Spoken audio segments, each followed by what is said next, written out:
Good morning, જય Shri Krishna.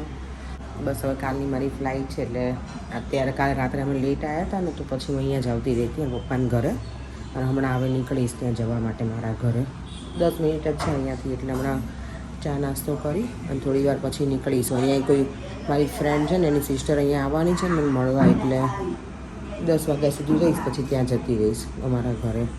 Final packing છે બધું પતાવી પછી ટેન્શન ફ્રી. જો આ ઉમંગની બેન છે અહીંયા રહી છે ને મારા માસીની છોકરી અત્યારમાં મને મળવા આવી છે. હજી 8:15 થયા છે કારણ કે અત્યારે મારે જતું રહેવાનું છે ને મારા ઘરે એટલે ને આનંદી. જો બધા બેઠા છે આ એકેય અત્યારે સવારમાં આવી રીતે બેસે નહીં. આજે મારે જવાનું ટાઈમ છે ને એટલે બધા બેઠા છે. હવે આજનો દિવસ બેસી લઈએ ને પછી ખબર નહીં ક્યારે મળીશું. હા સાચી વાત. ના હવે પાછી 6 મહિના પછી પપ્પાએ મને કીધું છે આવજે કે હે ને પપ્પા. હવે આવો ને હા દેવમને પરિયમ કુમારને લઈને આવજો. એવું કરું વધારે મજા આવે. પણ પછી બંને લઈને આવું તો મારે દોડા દોડી જ રહે. હું એકલી હતી ને એટલે અમે ના હું તો ખાલી મજા કરું છું કરી બધા પરે મને ક્યારે આવા જ નહીં દે પાછા. દેવમને બહુ મિસ કરે ને બધા. હા દેવમને મજા આવત આવ્યો ને પણ ગરમી ફાવે ને પણ ગરમી બહુ હતી ને જો ગામડેથી સ્પેશિયલ મારા માટે આવ્યા છે રાવણા જાંબુ.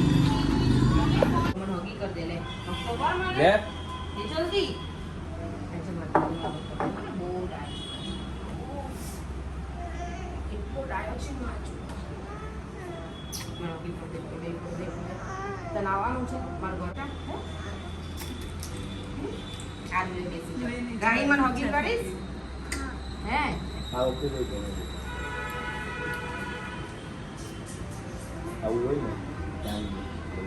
હવે બેટા કેટલું રહું અહીંયા હજી મને કે તમે કેમ નથી રહેતા હે પછી મને ઘરે ન જવું પડે.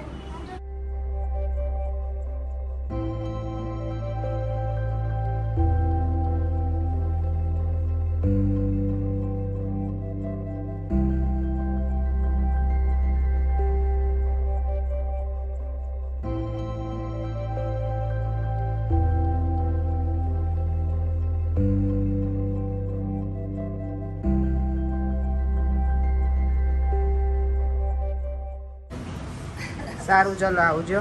જય શ્રી કૃષ્ણ રાહી. જય શ્રી કૃષ્ણ બેટા. કેયુર મને મૂકવા આવે છે અત્યારે પછી હજી સાંજે અમે મળવાના છીએ અમારા ઘરે પણ અત્યારે અહીંયા આવે નહીં આવું પાછી. જો આ ભાભીના ફઈ છે ફુવા અને ચેતનભાઈના મમ્મી પપ્પા છે. અમે ત્યાં લંડન રહીએ ને એમનાથી મળવા આવ્યા છે ફઈ. મને કે તું આવી નહીં એટલે અહીંયા મળવા આવ્યા છે ફઈ ફુવા. નુપુરને કોઈ આવતું નથી અમે કેટલું કહીશ એવું નહીં તમારે ન ગળાય લાઈટ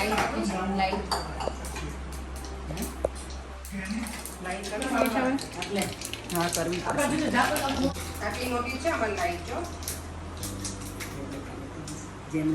મનીષાબેન તમે તમારી દાળ ખવડાવી હતી ને તમારા કુકની આજે અમારી ખાવ તમે.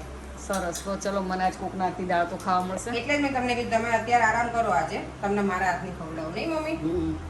કારણ કે અહીંયા મમ્મી એકલા હોય જ્યારે તમે આવો તમારે બધું કરવું પડે. એ વાત સાચી. એટલે નણંદને હું આરામ કરીને આવી તો મારા નણંદને મારે આરામ આપવો પડે. બહુ તીખી છે.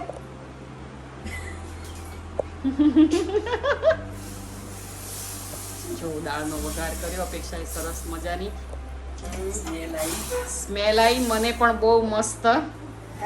હા સિરિયસલી બહુ મસ્ત સ્મેલ આવી તારે દાળની. પપ્પા હમણાં ખાય ને એટલે ખબર હવે. પપ્પા એમ કે તને કઈ બનાવતા ન ખબર. હા બધું જ આવડે છે. કઈ અપેક્ષા? હા જો અપેક્ષાના માસીએ બહુ બધા જાંબુ મોકલ્યા. મસ્ત જાંબુ છે એટલા મીઠા છે. મને એવું થાય લઈને જાવ પણ કેમનું લઈને જાવ બધું. મારે તો રીંગણે લઈને જવાતા અહીંયા નહીં મમ્મી. પણ કઈ મેળ ના ખાધો. કઈ નહીં હવે આવતા વર્ષે આવું ત્યારે. જો આજનું લંચ રોટલી ભાજી કાચી કેરી પાકી કેરી છે. આ કંઈક અથાણું છે તીખું છે ને મમ્મી અથાણું. ઓનિયન છે પછી દાળ જો આ કીડા અને ગરમર છાશ રાઈસ. ચાલો બધા જમવા. આજે છેલ્લું અહીંયા મારે લંચ છે ઇન્ડિયાનું લંચ છેલ્લું કારણ કે કાલે તો આ ટાઈમે હું એરપોર્ટ ઉપર હશું નહીં અરે યાર આ બધું બહુ મિસ થશે મને ટેબલ ઉપર આવું રેડી તૈયાર થઈને મળે કેટલી મજા આવે એટલે અમે રેડી કર્યું છે એવું નથી કે મેં નથી કર્યું પણ તોય બધા જોડે હોય ને એટલે મજા આવે જમવાની મજા આવે એકલા એકલા જમો ને 2 જણ સાથે હા. જમતા હોય તો મજા આવે ને ચાલો તો હવે અમે 3 છીએ હું મમ્મી અને મનીષાબેન બાકી છીએ તો જમી લઈએ જો અમારી બેગ છે ને ત્રીજી વખત ખોલી મેં આજે કાલે 2 વખત તો ઓપન કર્યું બધું ખાલી કર્યું પેક કરી હવે ફરીવાર આજે આમ પાછું ખોલી જો હવે મનીષાબેન કહી છે હું ગોઠવી દઉં મનીષાબેન છે ને રોકાવાના હતા પણ હવે આ જેનીને રિક્ષામાં કોઈ અલાઉડ ના કરે ને એટલે કે હું ઉબેરમાં કોઈ અલાઉડ નથી કરતું ડોગને એટલે કે હું અત્યારે અલ્લી જતી રહું એમ નહીંતર અમે રાત સુધી રહેવાના હતા મનીષાબેન શું કરવાનું સારું ચલો જય શ્રી કૃષ્ણ મળીએ હવે હા અને હર્ષને ફોન આવે ત્યાં દી આપજો અમે તો ફોન કરશું જ હા ને? સારું ચલો જય શ્રી કૃષ્ણ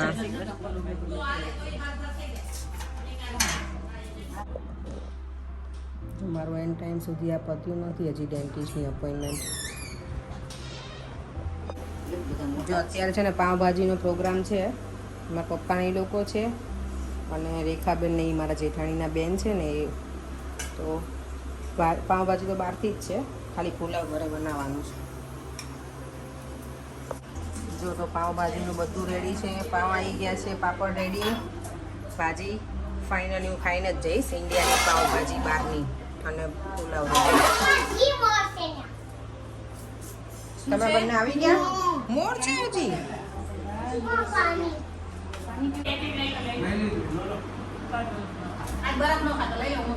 ઉમંગ હા લે બરફ નહીં એ આમે નહીં ખાતો હોય જે બનાવતા હોય એ ના ખાતા હોય જો આજનું અમારું લાસ્ટ ડિનર છે અહીંયાનું અમદાવાદનું પછી કાલે ડિનર માટે સીધા લંડનમાં મળીશું